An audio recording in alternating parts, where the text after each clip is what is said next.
Episode of Dad's Sport Ball Podcast. As you can see, I have two friends on screen. Um, New additions to the 2021 Dream Team, Dad's Dream Team.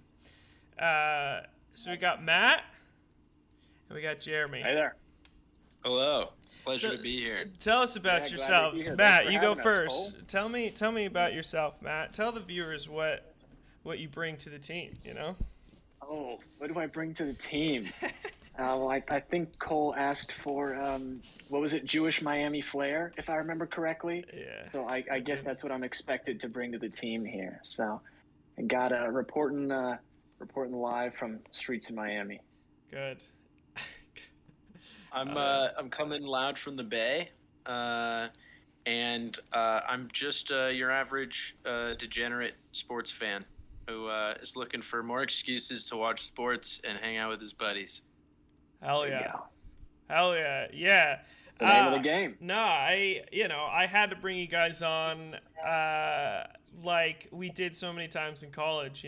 We got to shoot the shit with sports, and we got to shoot our shit at people's mouths in the real world now, not just in the That's basement of your guys' house in college.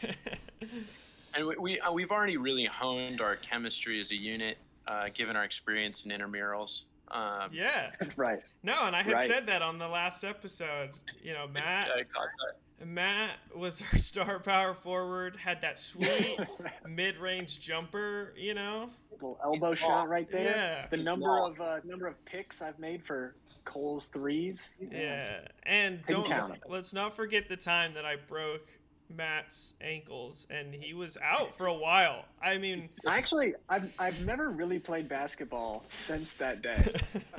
I I've never always recovered from knew that I had a injury. killer crossover, but it never really came. I never really realized it until that moment. I really hurt one of You, someone close to me. You Gordon Hayward me. You Gordon Haywarded me. That's exactly what sorry. happened. You I'm never know sorry. how lethal you are until someone gets hurt.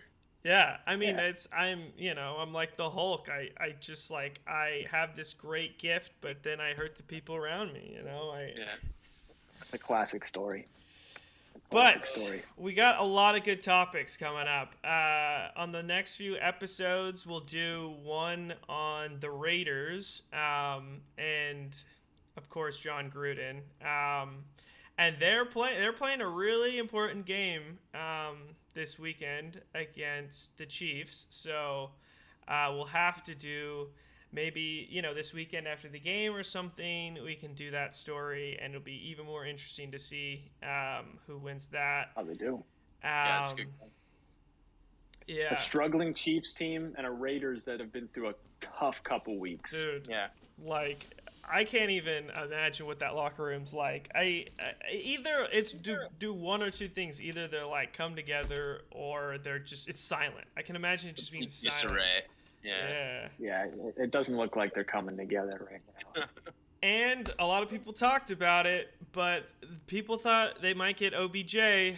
But it broke today that he's going to the Rams, so they don't have.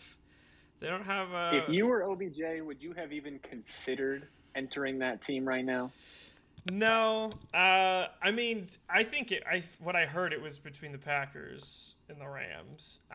But yeah, I mean, The Rams are piling it on. They're making some great moves, and they've got quite the roster. With Von Miller just joining, and now OBJ. My goodness. yeah. Yeah. I mean, I can't imagine that they're going to make any draft picks for the next 6 years. no, I mean, just the way they throw those around are incredible. no, it's like hotcakes. They like Yeah. you have one, you have. I mean, they better win this season. Yeah. Otherwise, Yeah. they're fucked. I mean, they have no draft capital at all. Mhm. It was Um, Jalen Ramsey. Then it was Matthew Stafford. It was Aqib Talib at one point. Yeah. Now it's OBJ or Von Miller rather. Yeah. It's crazy. But I mean, if OBJ is OBJ as we all honestly expect him to be, even though he hasn't been that as of late. I mean, you have Cooper Kupp, Robert Woods, and OBJ as your three wide receivers. Yeah, my goodness. No, it's crazy. Yeah, it's a good day to Matthew Stafford. Yeah, really yeah. I mean, yeah, I hope so, man. I watched that last game. I don't know if you guys saw his dumbass fucking twirl around and just throw the ball while he's falling to the ground in the end zone to the Titans safety. So I hope so. The offensive line. I mean, wide receivers are great, but if you don't have a good offensive line, you'd be thrown into the dirt. Very true. And their left tackles like Tom Brady old. Yeah. Andrew Whitworth is like 40. True. And that's a different position, man. You taking a lot more. It's a lot more like taking a lot more hits on those tires, Yeah, without a doubt. No, it'll be interesting to see. I mean, it's going to be I think the league's probably watching, a lot of GMs watching, to see what's the result of throwing around draft capital like that. Yeah. They want to see, are they going to get this done? I think if they go on a run for a couple of years here, or a few years, and get a Super Bowl or two, I think you're going to see a lot more teams start throwing around first, second round picks, a little more willy-nilly. And that's just no, and I agree. I've obviously watched way more basketball than I have football. And basketball, I mean, it's like, oh, I have a top 10 pick, like fuck it, I'm just gonna go get whoever. And in football, no, it's like, I was listening to one of the talk shows this morning, and they're like, yeah, there was a Packers team like in the past 5 years that had everyone on their roster was someone they drafted besides one player. So it's basically like all in-house. They're not even trying to sign free agents or, trade or anything, which is just such a crazy difference. It's a very different like team building philosophy in football versus basketball. Because basketball is in many ways you rely on a small handful of players to really be your team, and then you just sort of plug in around them. In football, it's really a weakest link game. That you can have the greatest defense in the world, but if you can't put 3 good enough corners out there, the other team's just going to throw to the bad one every single play. Yeah, no, that is. And so you need those rookie scale contracts to have enough good players on your team and stay under the cap. They become so valuable, and the really good players, they sort of never leave their team. Yeah, that is crazy. Yeah. Like Matthew Stafford, I mean, that poor man. He endured a lot of playoff-less Lions teams. And, yeah, like, I mean, he's good. I think some people are going overboard about, like, I don't think he'll win MVP this season.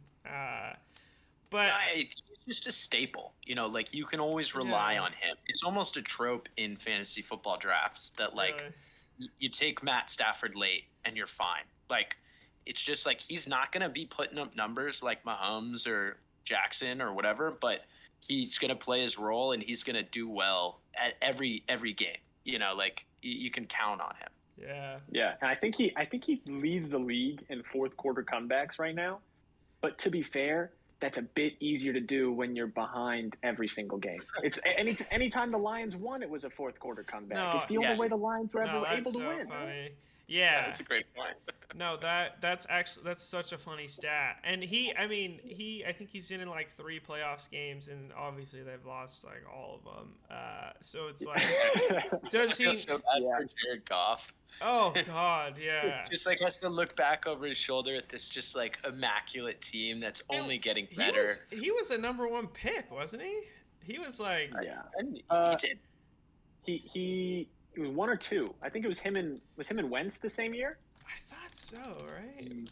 I think him and Wentz were 1 and 2. I don't remember which one came first. Let's see.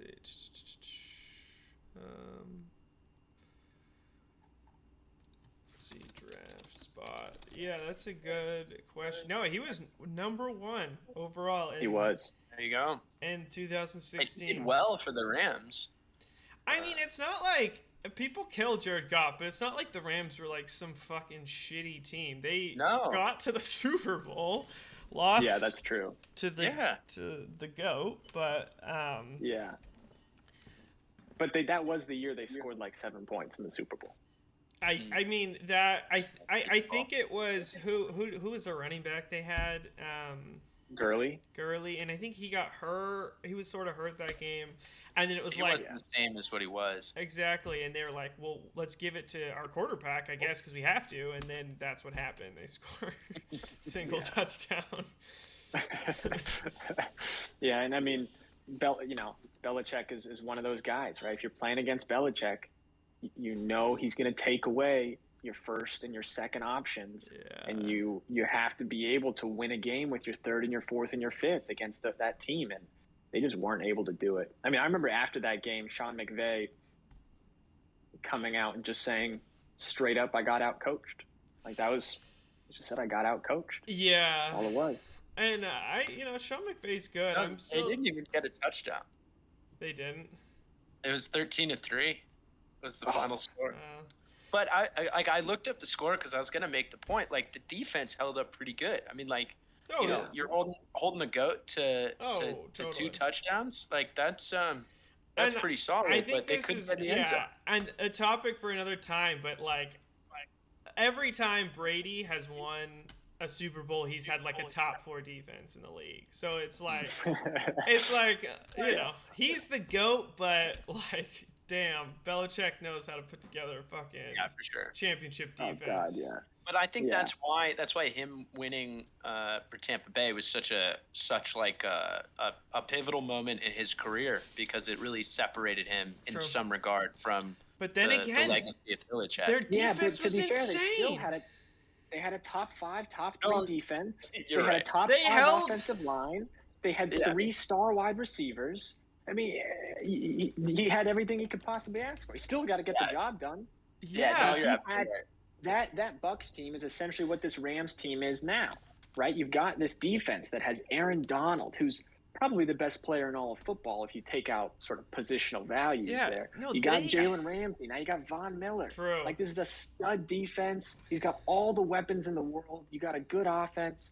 I mean, this Rams team has 0 excuses if they don't win a Super Bowl. I do have to say, though, if I was Matthew Stafford, I'd be shitting my pants. Because the amount of pressure now that is on him, when he got the beginning, when the Rams were killing it, people were like, MVP, this guy's MVP caliber.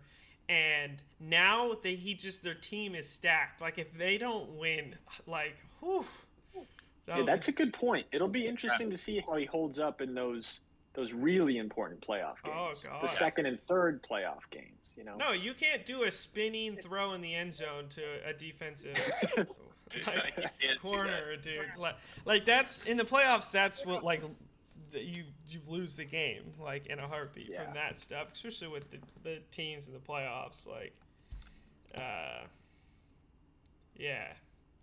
But I mean that's a wild division right now between them and the Cardinals. Oh my particularly. God. I mean, we don't have to start talking about the Niners and the Seahawks now, because that's a sadder story. But the Cards and the Rams are not to be trifled with. Yeah, I mean it is the NFC is stacked. It's nuts. But there's a lot. Well, we did a lot of good football analysis. We have a lot more to go. There's a lot of good topics to cover. I think one of the next topics we want to do is also taunting. The new taunting rules in the NFL have gotten absolutely out of control. I mean, from my perspective, I get it. Like, old heads are like, those youngsters, they need to respect the game.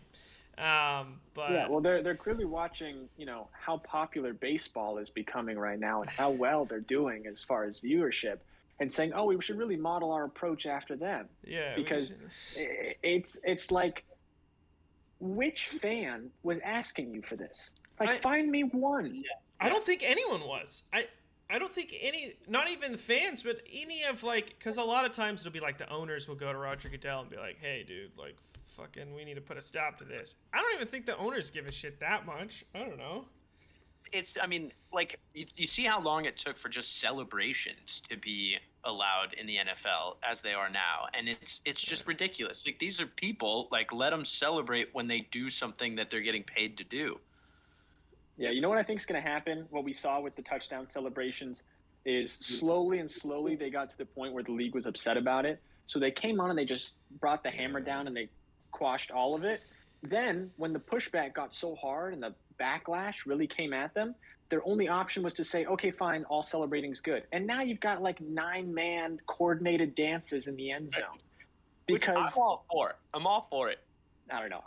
I'm not a huge fan of that aspect, but that's fine. So I think that's probably going to end up happening with taunting. Eventually, they're going to push back so hard that the league is going to have to say fine and have to make the statement taunting is okay, and then you're going to see some absolutely ridiculous WWE stuff out there. I will say that it's going to be Kringle McKringleberry. It'll be Peter Griffin singing Shapoopy. It's hard to get.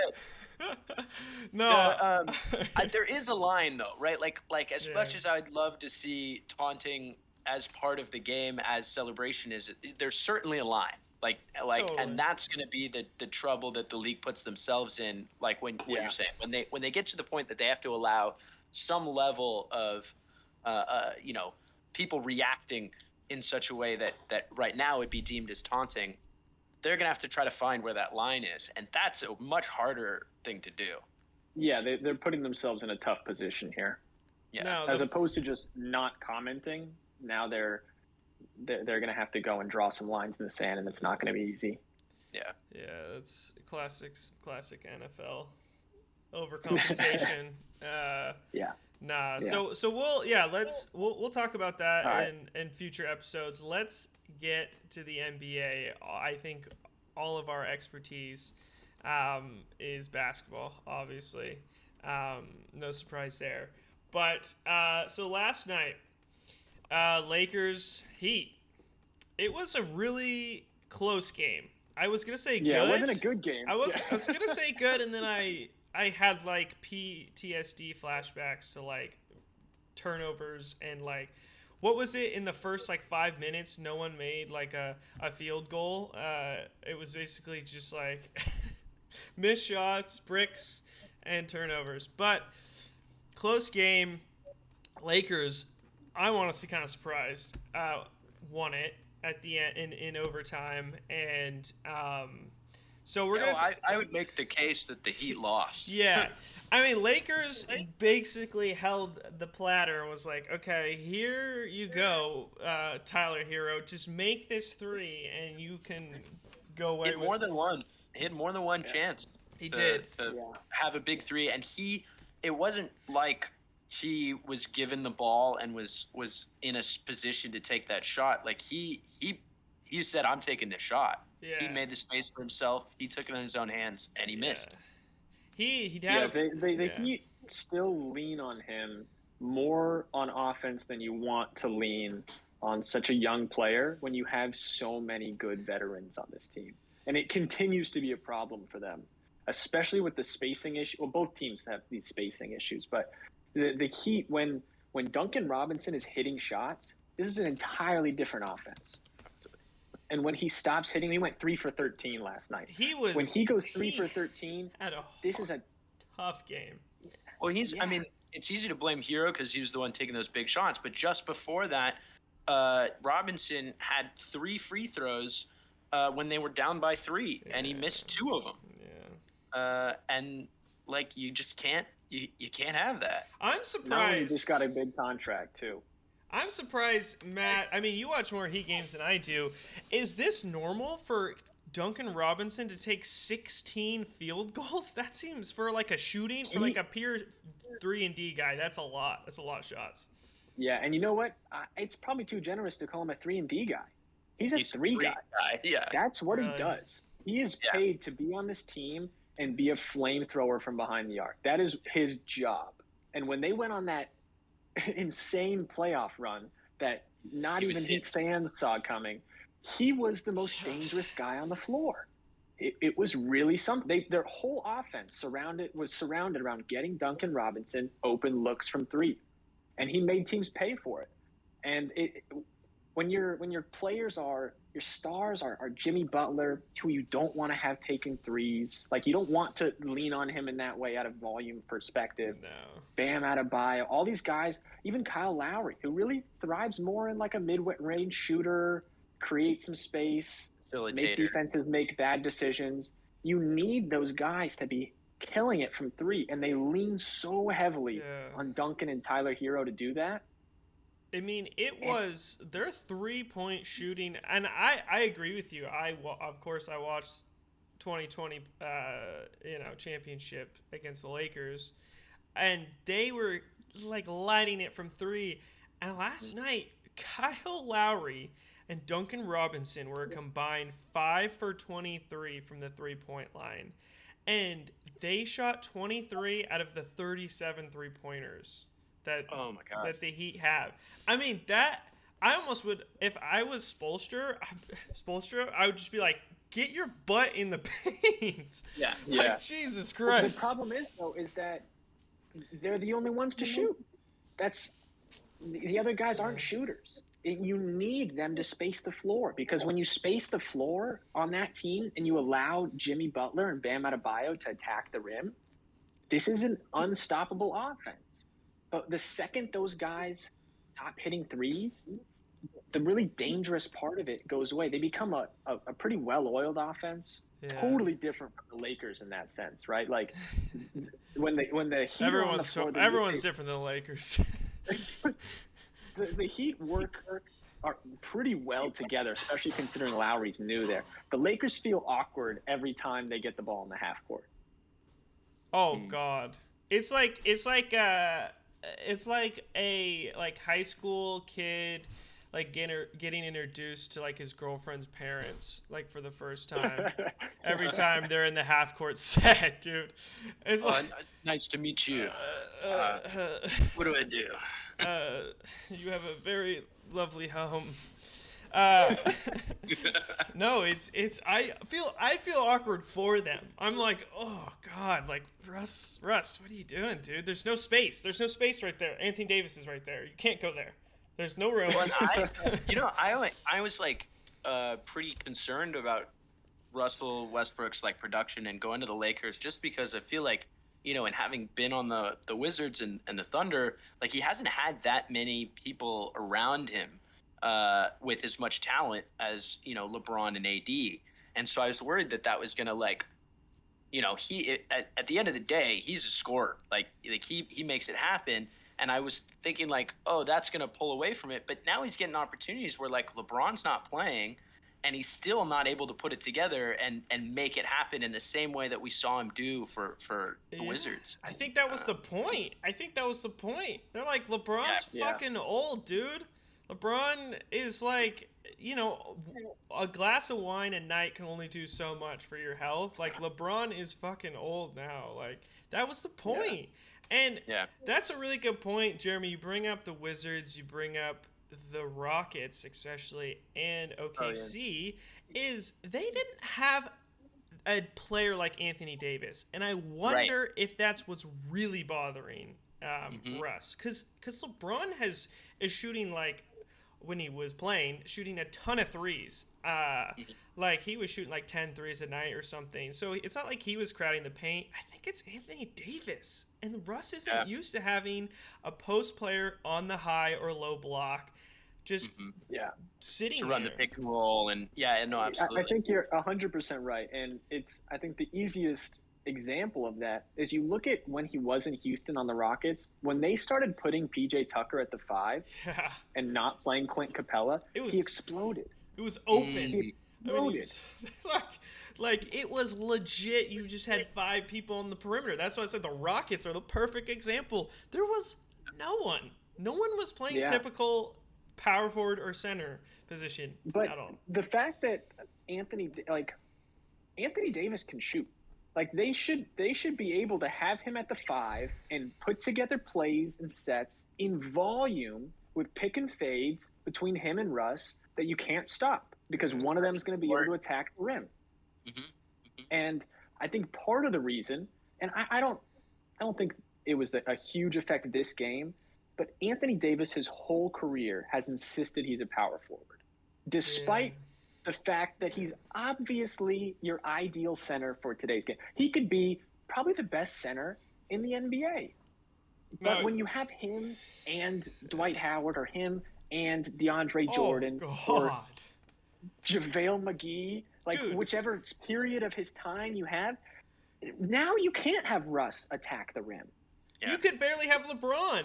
And LeBron's, like, arguably one of the greatest drivers of the basketball the game's ever seen. Russ is great, but LeBron, you know, is huge and he can just rise over anyone. But it's like, part of it, I mean, obviously is Russ doesn't control who Frank Vogel puts in the game. So part of it is that, you know, you need to stop with the fucking, like, basically double centers. Like, that just is not, I don't see that as stuff. It does, like, it enables a lot of Anthony Davis's game, though, to have that second big guy in there. So that's where the trade-off lies for the Lakers, is that having that other big man in there gives Anthony Davis that freedom to be more of that power forward and stretch the floor, get behind the arc, and take some shots. Yeah, but you know what? In today's NBA, you don't need him to. You can have him play outside at center for a pretty good portion of the game. Not to mention how much I think it opens up on defense to be able to have your center be as switchable as Anthony Davis is. Oh, God. It's not that big of a benefit to have a switchable power forward. Every power forward is switchable these days. Yeah. But a switchable center, like a Bam Adebayo or an Anthony Davis when he's on there, or a Draymond Green when they play small ball, that's killer. And the fact that, like, Vogel and every coach Anthony Davis has ever had continues to capitulate and let him play the four is a disservice to their team.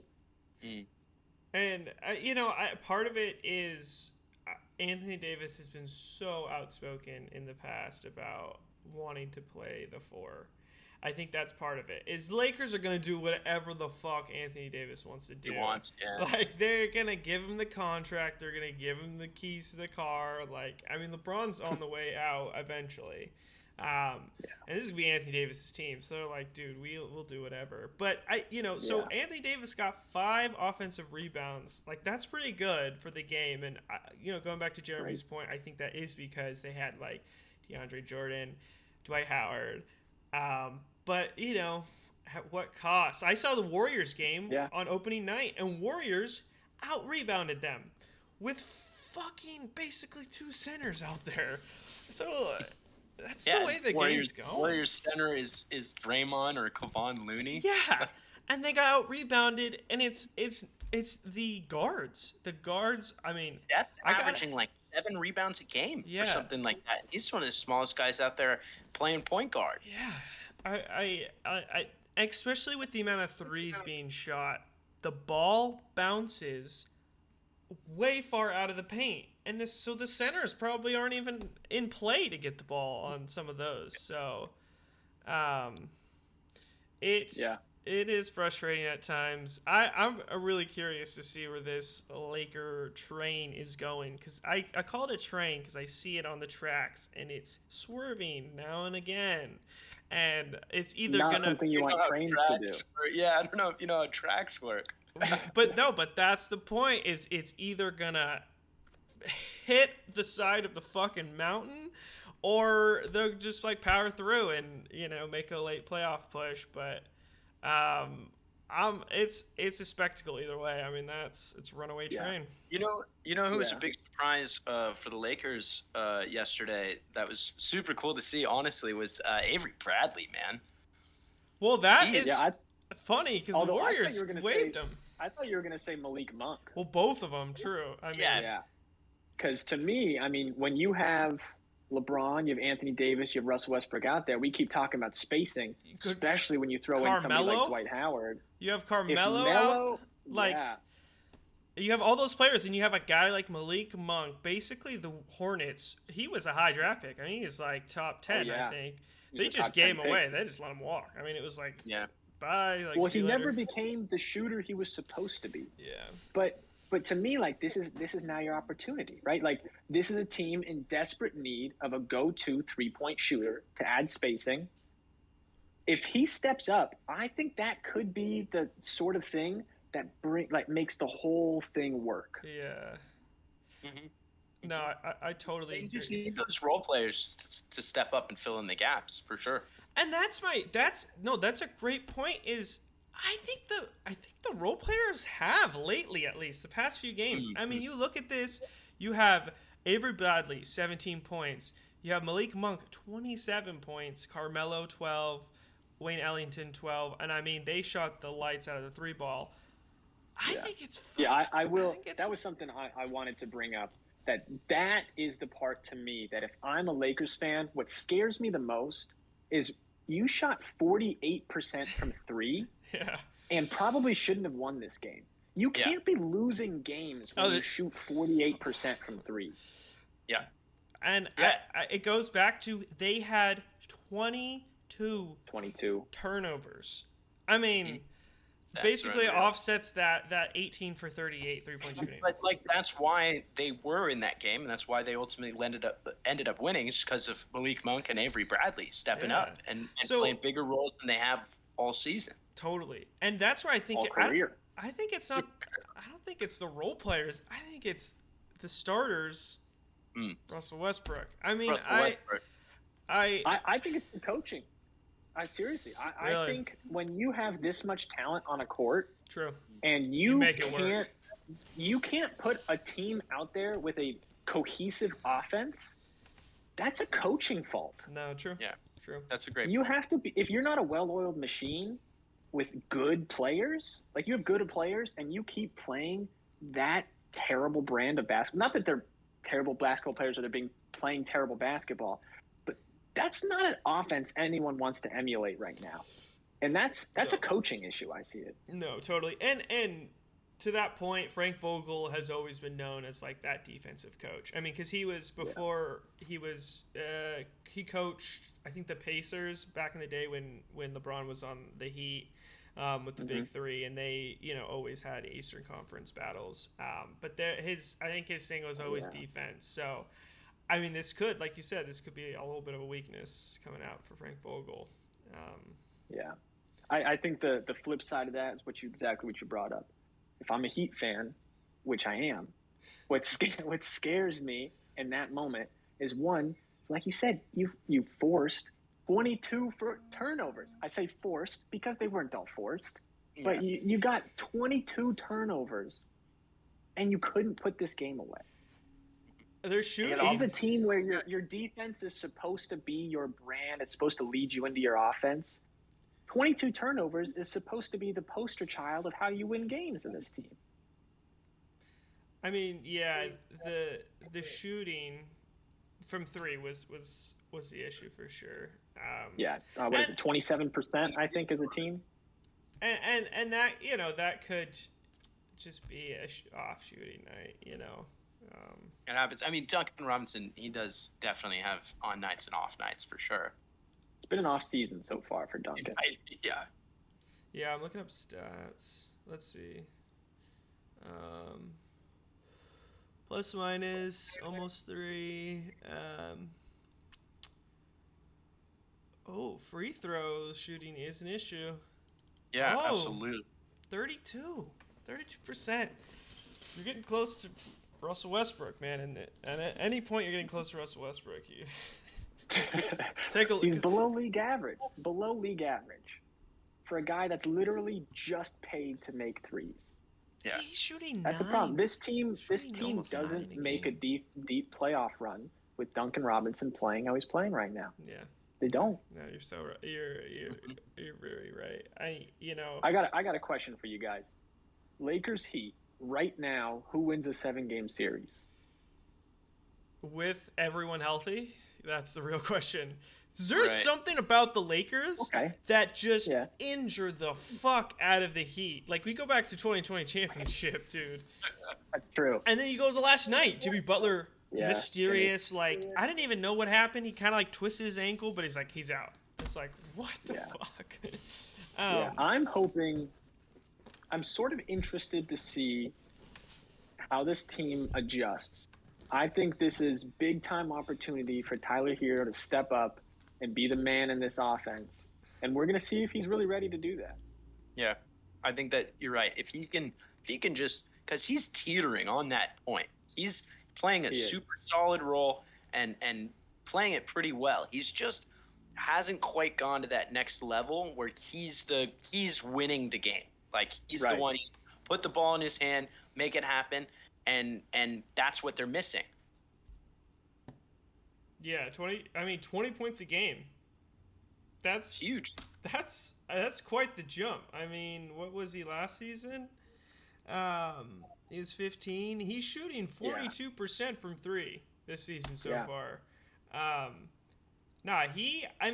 would like him so much more. There's something about his face that I want to punch, but other than that, he's a great player. It's because he looks like Owen Hoke. That's what it is. Oh, shout out to Owen Hoke. Yeah. He was our star center on intramural basketball team. But no, he does. That nice Larry Bird shot. Yeah. Beautiful. Yeah, but honestly, 20 points it's great, but it's not great enough if you're going to be the guy that he thinks he is. Yeah. And if you're going to be the guy that takes over games on offense and becomes that number one option on offense, 20 points a game's not enough. He came out and said he thinks he's in the same conversation as Trae Young, Luka Doncic. Oh, and I love Tyler Hero. I was one of the people who didn't want to see him let go for James Harden. But 20 points a game when you're a scorer, how do you put yourself in the same conversation as those guys? It's not good enough. Absolutely. And that was, I think, what bothered me about why him taking those shots to try to win the game last night. Like, if you're going to put yourself into that conversation, you have to make those shots, and he didn't. You're exactly right. Yeah. Exactly right. But you know what? This team needs him to be the guy to take those shots. No, I think they did it perfectly last night. They basically gave him the reins. They're like, dude, this is your game. Do whatever you want. He's yapping at the Lakers bench, and they're just letting him go. They're letting him loose. I think that's, especially for a player like him. Look at that face. He's obviously very confident of himself. A player like that, you just need to be like, dude, just go.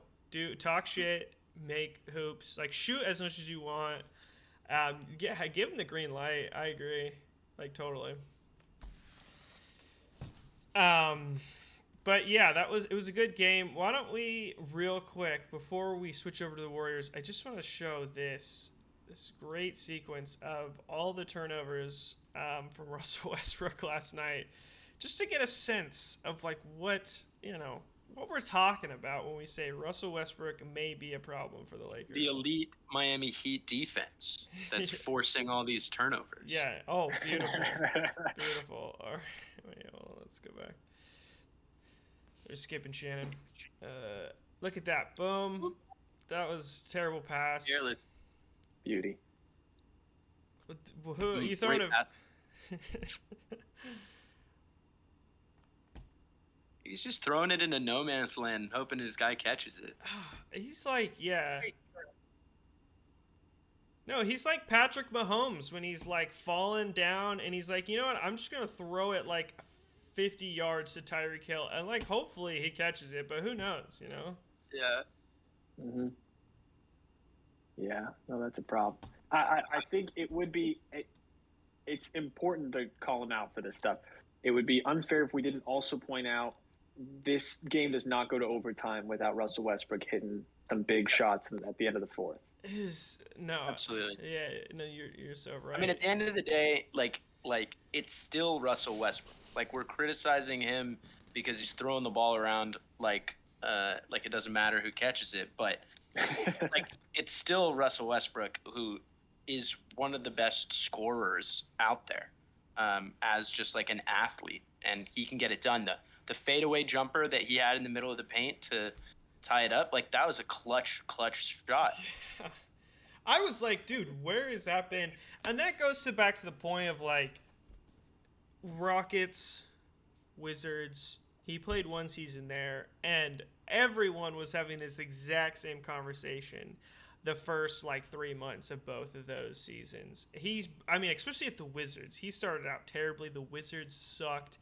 Everyone thought they'd be just like, get second to last place or whatever, but they actually made the playoffs because of Russ making a crazy run, and I think that's what I'm hoping personally. I'm sure other Lakers fans are.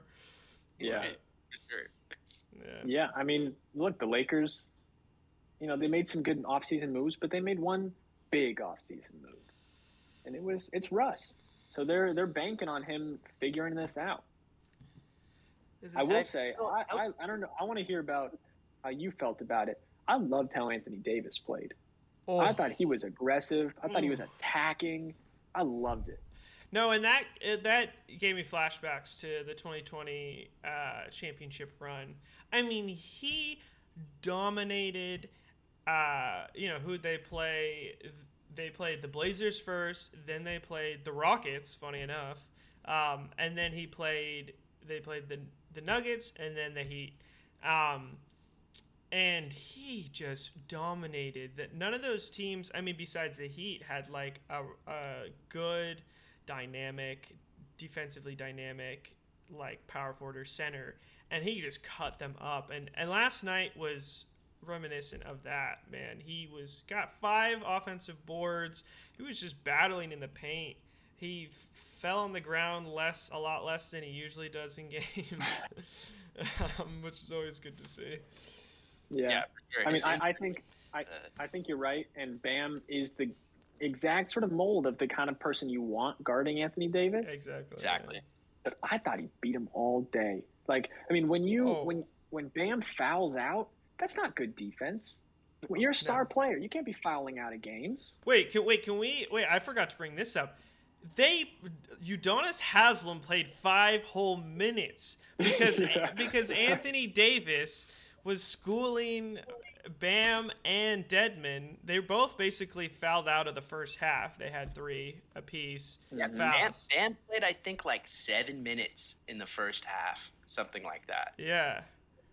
Just like you can't do that. Not only did he foul out of the game, he got into early foul trouble that prevented him from playing most of the game. No, and he did well the second half. He ended up with 28. He ended up with 28 points, and he was 9 for 20 from the field. Yeah, you look at his stat line, you're like, hey, that's a great game, but like you see how much of that game he was on the bench, and like that's problematic when that's the guy. That's your answer to Anthony Davis. Udonis Haslem. I'm sorry. You can't have Udonis Haslem guarding Anthony Davis. No, he's an assistant coach. You can't have your assistant that's coach. That's like the Lakers putting Jared Dudley out to guard Bam Adebayo. That's just not what you do, No, that's entirely true. You're 100% right. It's going to be a problem and it is a problem. This Heat team, I guess maybe if Markieff Morris is not injured, maybe that's your solution is you put him in. True. But maybe I don't know. Maybe if he doesn't get absolutely trucked by the Jokic brothers. Yeah, dude. Did you see that they bought courtside tickets to the next game? Yes. Oh my god, that's like WWE. Like they should do like a WWE like NBA collab like for that game. It's just like all the antics. The Morris twins versus the Jokic brothers. They come out and they like look. They just like stare at each other at half court. Jimmy wants in that fight too. He like followed him to the locker room. Oh my god, Jimmy Butler doesn't need an excuse to fucking. He'll fight. He'll pick a fight with his own fucking teammates, dude. Like, he's done it before. That's cat. True. I guess that's a good segue into next topic. Is the Warriors, the fucking Warriors? Oh yes, the Warriors. I loved watching that game. It was just a great game, good basketball. I loved, and honestly, like, my favorite part of that was Gary Payton, man. Dude. Where is? Who thought? Yeah, the mitten. Someone they were calling him the mitten last night. I love that, dude. I was calling him Junior Glove, but I like the mitten. He's a little. The mitten is good. He was getting. He had more than one alley-oop jam, one especially big where he was up there. It made it known. Yeah, let me see if I think I have this clip. Let's see. This is just a compilation of him. So here's your guy, Josh. Yeah, that was even the second one. That's a big boy dunk. Man, he's looking good. Came out of nowhere, playing a huge role, making use of his minutes. Yeah, I mean, he was coming out of the G League around the same time that Derek Jones Jr. was. He's sort of similar player with those real bouncing on absolute springs. Mm-hmm. He and similarly, Derek Jones Jr. a couple years ago was playing significant minutes for the Heat, and then when the playoffs come around, you really can't have him on the floor. So that's what concerns me about some parts of this Warriors team is I wonder how much of this you can actually do during the playoffs. Oh, they're young. I mean, they are young. I look out and it's like Gary Payton Jr., Damian Lee, Jordan Poole, and I'm just Toscano Anderson. I'm like these are baby. They're how. I mean, I hate to break it to you guys, but we're getting older, and these kids are fucking young, dude. Like, it's crazy. Yeah, they would be like fucking freshmen in college, or I guess sophomore in college, a little bit older, junior in college. Yeah, that's a great point. That's a really good point. They're young. They're really young. Yeah. So and young teams, you know, when you can point to promising young players as a bright spot when you're Minnesota. When you're Golden State, it doesn't cut it because when the playoffs come around, half these guys aren't going to be able to play any minutes. No, they'll get ice cold. They'll go ice cold just randomly, and you'll be like, wait, like why? Like they were shooting 40% in the regular season. Where's the mitten now? Where's? True. Yeah, I hope not. But I think you're totally right. That's definitely the biggest liability of their team. But I think Kurt does such a great job of like making use of his role players and really finding where they thrive on the court. And you can see it. I mean, year after year, you see these players that like you wouldn't necessarily, think to roster in your fantasy league or whatever, and they're playing like pretty sizable roles by midway through the season, having an impact. How good is it? How good does it feel to see Iguodala out there in the Warriors jersey? Oh my god! Oh yeah, so good. They stand in ovation every time he comes in the game. Yeah. Love to see it. Nah, I mean, there are not only veterans on the Warriors, but seasoned veterans with championship dynasty experience. So, Yeah, so you've got these like old heads who know the whole game and everything about it, and then this young crowd that like doesn't know what's gonna hit them. Yeah. Not a lot in between. Yeah, not a lot in between. It's funny, yeah.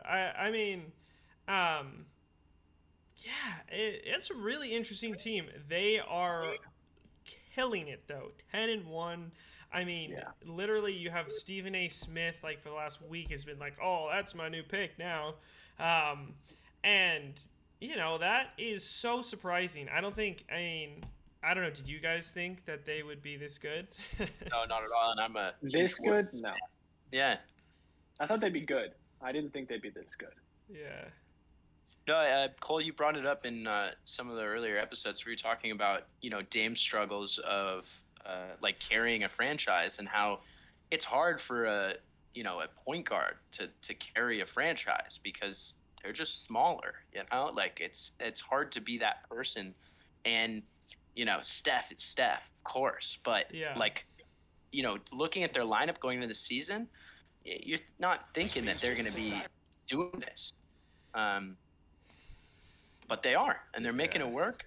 Yeah. But I think Matt's right. Liability comes as the season goes on, and the intensity increases.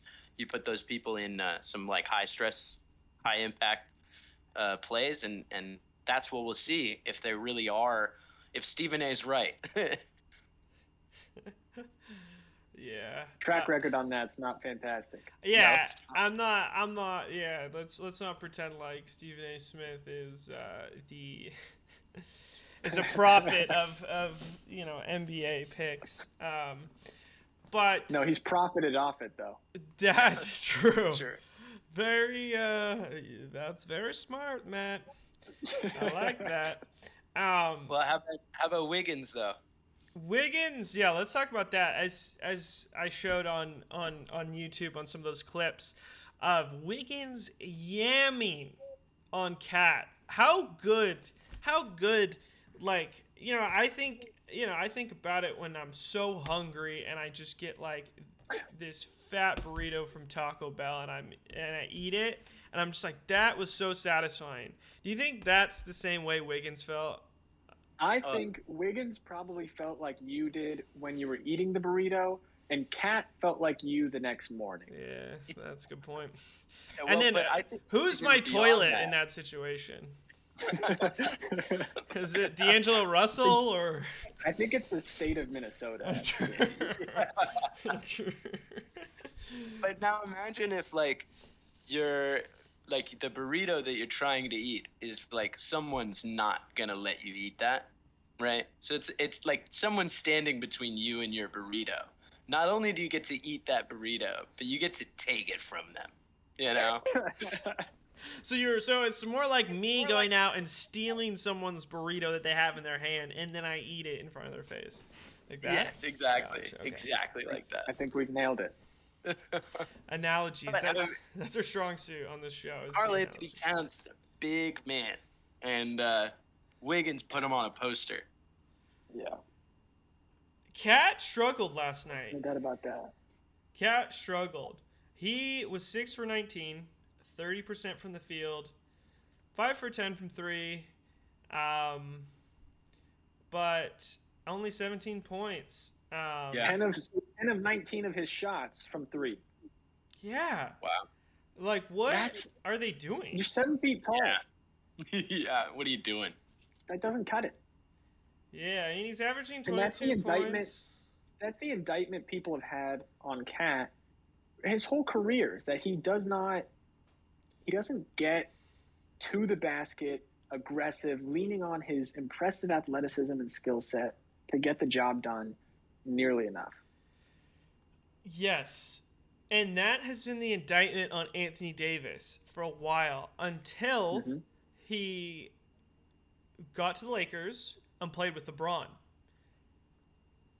Who has Anthony Davis, or who has Cat played with?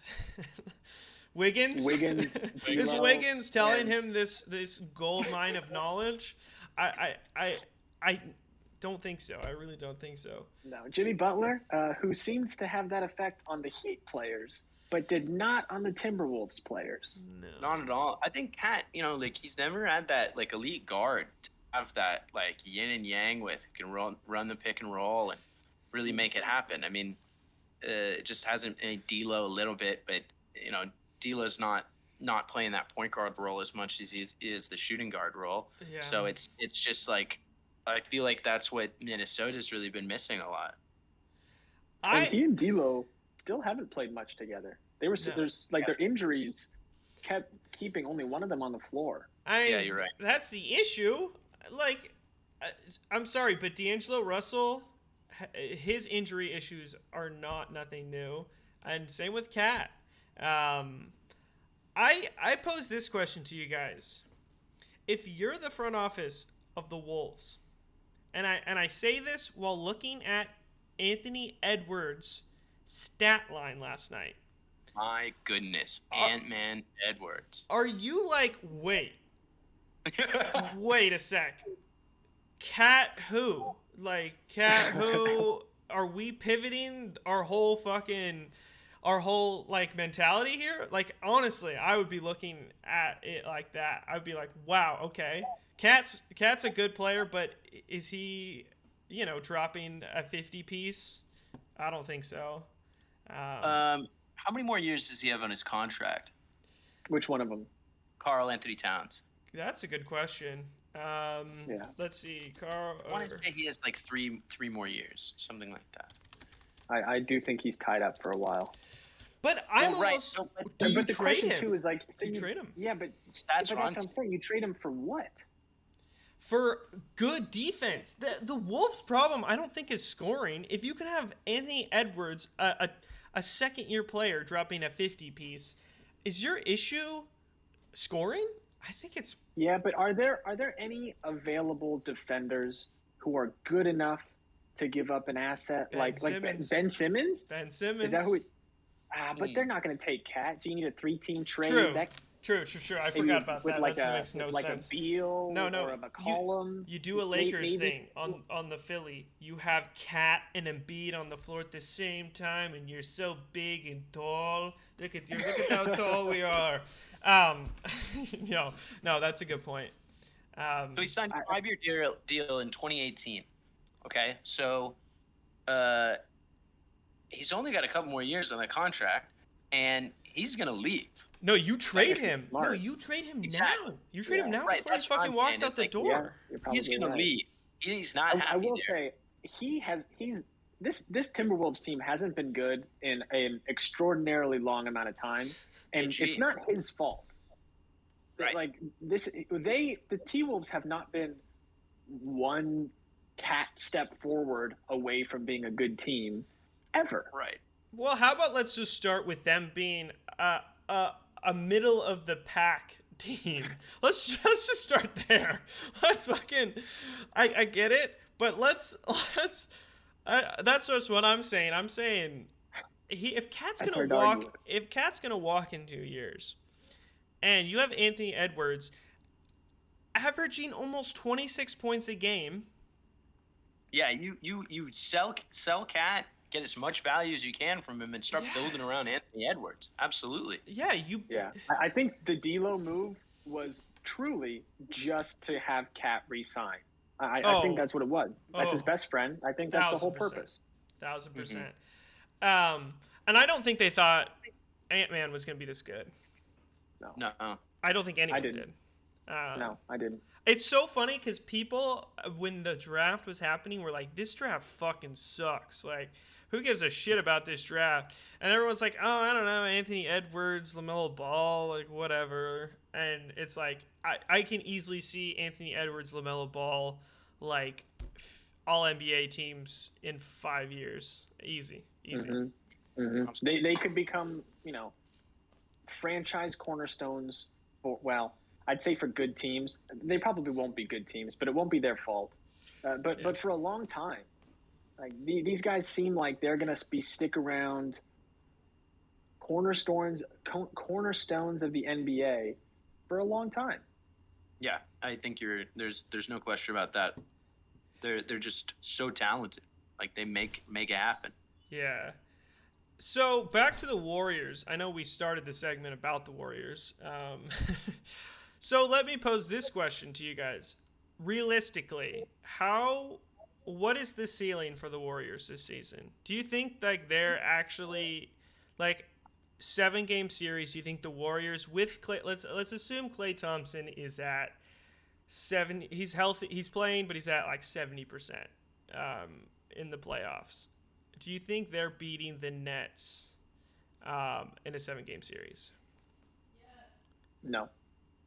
Yeah, probably. I mean, I want to say yes, but I don't know. Say, Jeremy, you're at the casino and you're putting in your sports bet in the book, and you're like, I could either have my pride and joy and bet on them, or I can make a shit ton of money. Like what? Yeah, probably not. Yeah, probably not. I think Steph could win MVP again. For sure. Oh, for sure. I mean, let's see. I think he's leading the league in points. He should be. Oh, he should be leading the league. I think in MVP odds right now. True. So that game a couple games ago that he put up he put up 50 or 50, whatever. 10? My goodness. Yeah. That's a stat line. I do think that this is a Warriors team that when Klay comes back could be like 1 or 2 pieces away from being a really true contender. and maybe you make a deadline move. You pick up a couple guys after they get so cut. So that's my question is, how, if you're the Warriors front office, how do you go from there's a lot of potential here. How do you go from there to, we're going to win this thing? I've been saying for years that the piece that they're missing is an elite big. Yeah. Like, you've got Draymond, but he doesn't play the game like a big. He facilitates their gameplay in a much more well-rounded sense. And they've always just slotted in someone who's solid. You had Andrew Bogut, Zaza Pachulia, like people who fill that role. Someone to just go in and put their foot right under some. right. Yeah, who's gonna hurt Kawhi Leonard on this team? It's like who's gonna step up? Karate Kid. It's like sweep their Draymond's like, my shins have done enough. Who's next? Right? Like, we need someone to step up. Yeah. But that's always been the piece, and I thought Wiseman was gonna be it. Potentially. Injuries, certainly throw a wrench in that, and he still was young and never quite what they needed. Early, like he has time to develop, sure, but it's the piece that I think they're missing.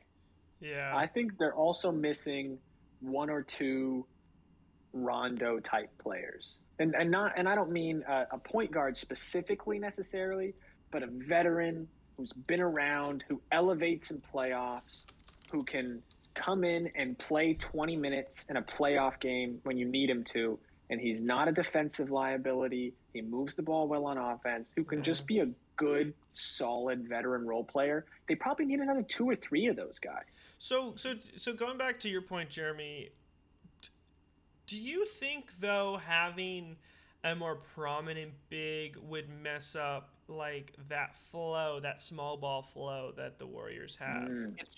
It's certainly a consideration. That's an excellent point. If I could have the perfect big for the Warriors, it's a stretch big. That's why who can shoot the ball and move. Bielitsa. And when he plays well, he's putting up some numbers. He's just so hit or miss. But he's still not that caliber player. Yeah. But I think that's a great point. But if they're able to get their hands on a big who can stretch the floor and move around, I think that could fit in well.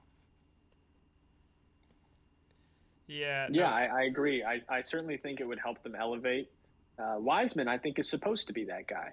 Yeah, that's a guy who can come in and hit an open three, which is really all you need. You just need them to hit open threes, and be a rim runner off the pick and roll, and then protect the rim on the other side. Yeah. If you look at how much their guards are rebounding, Cole, to your point, they're shooting so much from deep. If you can just elevate their rebounding game even a little more and give them a little bit size in the court, that could really do a lot for them. Yeah, and I'll throw out a name here that is I would think the perfect fit. I don't know how they get him. They'd have to trade, obviously, but Brook Lopez. They got Brook Lopez. Oh, that's a great whip. God. Yeah. And the Bucks. The Bucks are struggling. The Bucks are not off to the best start. They're dealing with a lot of injuries, true. though. That is true. So it's tough. You're right. They're struggling, but it's tough to kind of see where they actually stand. What about I'll throw out a name. What about Kelly Olynyk? I'm not super sold on him yet. Yeah. He's playing above his skill level right now as far as numbers go. But he's playing on the fucking Pistons. Everyone. Yeah. I doubt the Pistons see him as a long-term franchise piece, so they'd probably be willing to trade him at the deadline. And that's a guy who could probably come in, give you 15 minutes in the playoffs, hit an open 3 or 2, pass the ball. Nothing special, but just sort of help move things forward. I like that, too, because he, let's be honest, he is a little bit of old school enforcer. I mean, he fucking dislocated Kevin Love's goddamn shoulder, which was obviously a little bit of a dirty play. But I think that could be good for the Warriors.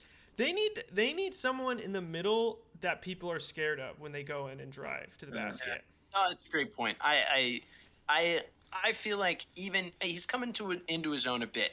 Even when he was in Boston and stuff, like you just get the sense that he's a little lost in the court. Doesn't exactly know where he should be, and is like looking for cues around him as to like where he needs to fill in, as opposed to like feeling where he needs to be. But so I've always felt. I would just go to say the Warriors though are perfect with those type of players. You're absolutely right. They have this. I've never seen a team where even after they've, they're not like in their dynasty era anymore, but they still have that formula. And like you plug him in with Steve Kerr. I mean, I can't think of a better team that would whip his butt into shape. That's a great point, and that would probably do like even if he wasn't there for a long time. Playing on the Warriors would be excellent for his career development. Totally. Just to like get that game flow and feel the movement of the team. I mean, Warriors move better than any other team. So I despite my feelings about him, like I think you're right, Matt. That would be a really good slot in. I also hear Myers Leonard is available. Oh, God. And that could be another piece to plug in. Talk about some controversial characters.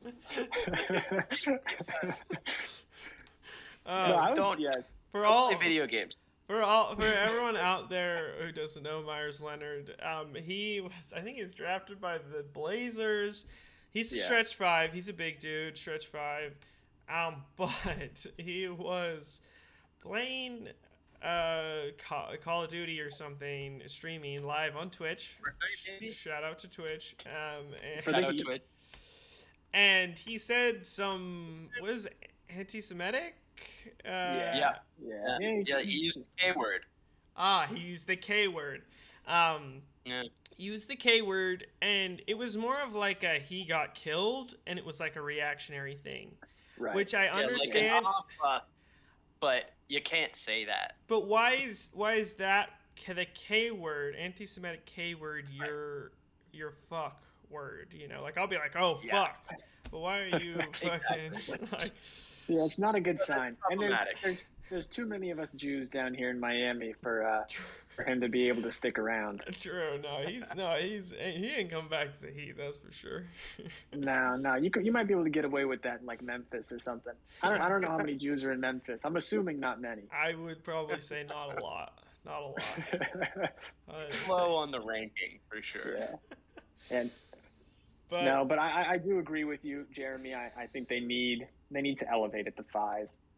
They don't need a star, but they need somebody to come in and help this offense function better. Yeah. No, that's a really good point. I almost think, like, Matt, you actually said like a Rondo type player. What if they got Rondo? Because the Lakers don't need Rondo. Like, if anything, they've done this stupid lineup where they have Rondo and Russell Westbrook on the floor at the same time. And Rondo, if it was up to me, honestly, I love Rondo with AD. I mean, that chemistry when they were on the Pelicans and when they won the championship was undeniable. But they're going to keep Russell Westbrook.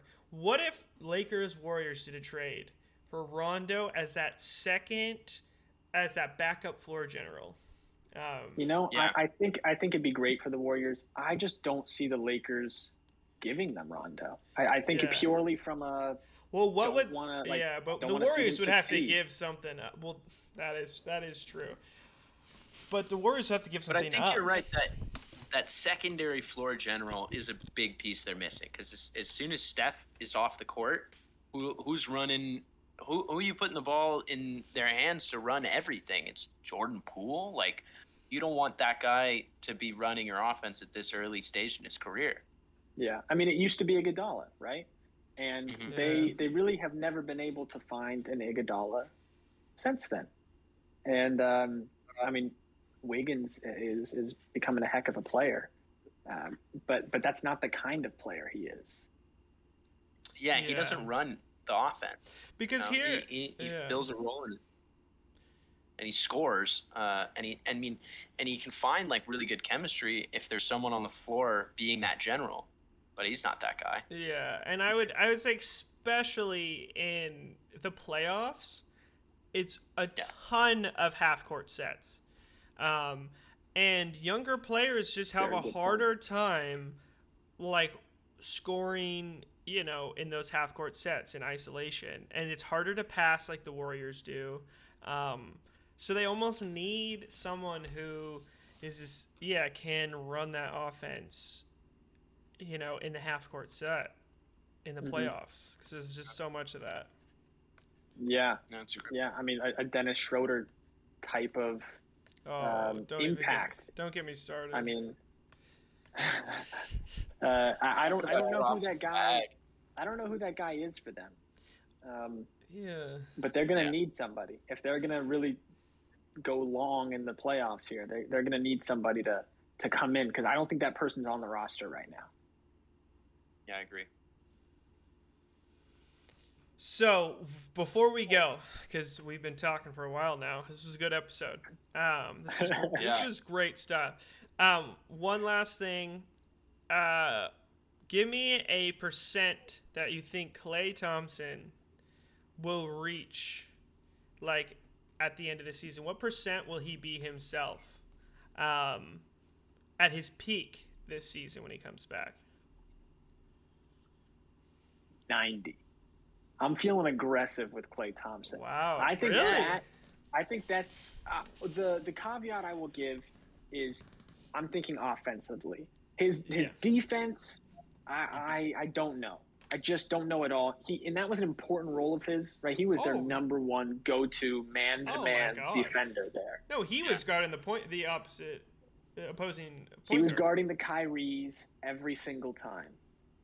Harden, Kyrie, that was his role. Yeah. I think now they're going to try to make Wiggins that guy, and we'll see if it works. But I think on the offensive end of the floor, I think he comes back and makes it rain like he always has. Yeah, it's definitely going to be interesting to see, because I think, like, when it comes to his shooting, I think he's going to be Klay Thompson. Like, he's going to be there. What I'm unsure about, like Matt, you said defense for sure, but also just like the ability to drive and like the mental aspect of, like, I mean, when he blew his ACL, he was alone with the rim. Like, that I'm curious about. Like, just if he has any apprehension of like putting his body out there and go to the rim, that's going to take a lot from his game. So I think when it comes to him being behind the arc and throwing and making splashes, like, I think he's going to be Klay Thompson, and we're going to love to see it. But how that part of his game benefited from the other aspects, that's going to be where the gaps are, I think. And it's kind of hard to say how big those gaps are going to be. Yeah, no, that's a great point.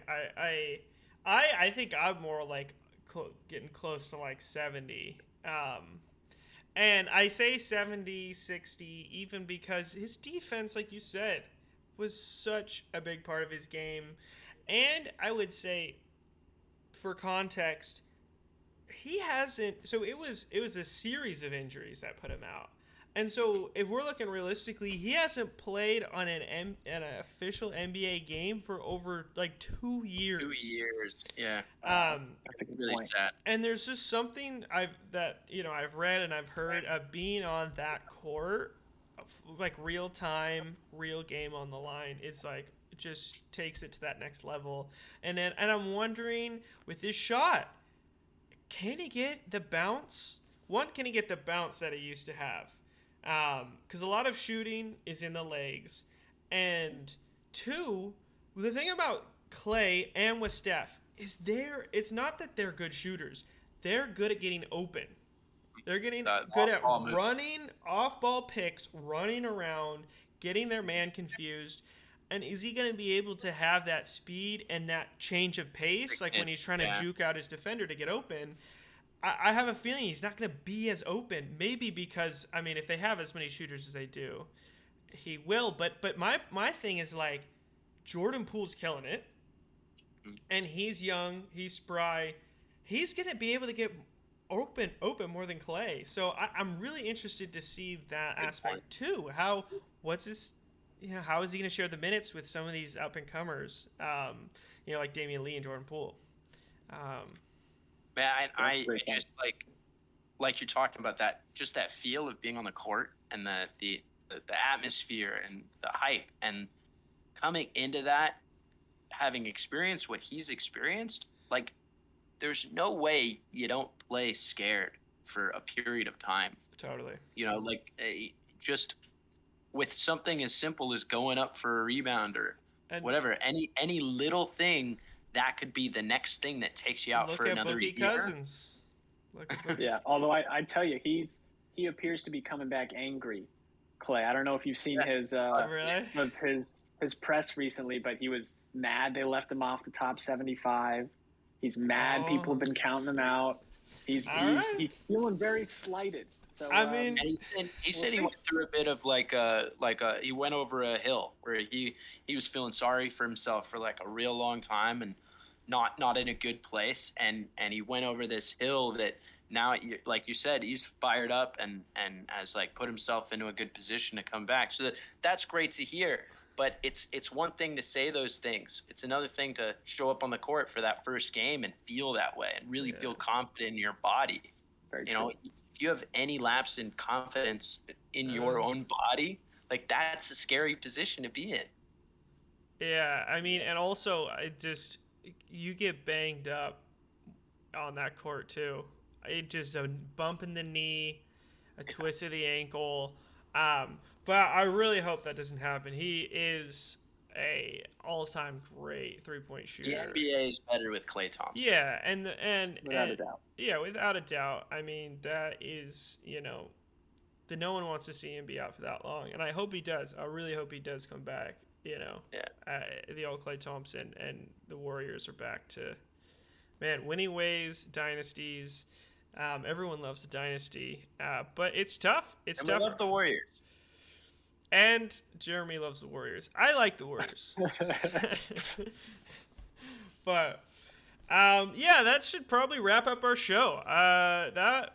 First episode with the boys. I love this dynamic. We got to keep this on. I'm sure all our thousands of listeners out there are just clamoring for. Looks like 3,200 right now. Yeah. So to all 3,200 of you, thanks for listening, guys. Yeah, absolutely. It seems like our chemistry might be a bit too good. I don't think we planned to go this long. We just couldn't stop talking. No, for context for the audience, this was our short episode.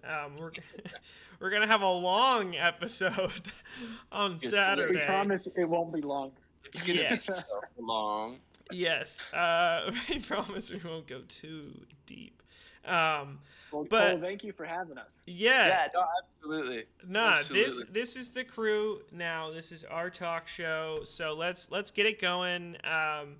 Like I said, Saturday, catch us for our next episode on Saturday. We'll be talking about Aaron Rodgers, Kyrie Irving, the anti-vax Warriors. Not the Golden State Warriors, but the no needles in my arm Warriors. So everyone, make sure to catch that. We'll be on Twitch. We'll be on YouTube. Also, you two, get on that Twitter game. I've been tweeting up a storm. Absolutely. Wait, Absolutely. I'm ready. I'm ready. I've never tweeted a tweet in my life before. I'm ready. Look, so this is our Twitter. Beautiful stuff. Oh, yeah. You got LeBron James with, he's got his Tennessee. And then sports balls. We talk a lot of sports balls on here. We do like sports balls. Look, we got all of them. We got all of the sports balls, dude. We got all the sports balls. Look at those sports balls. We got all numbers. We got all numbers. Yeah, make sure to catch us on Twitter, tweeting during the game. You two, I need to see more activity from you two on Twitter. You got it, Dad. We got all the good content. We got Belichick with the work from home fit. Smash that sub button. Yes. So make sure to like and subscribe. And that wraps it up. So we'll see you guys on Saturday. All right. See you then.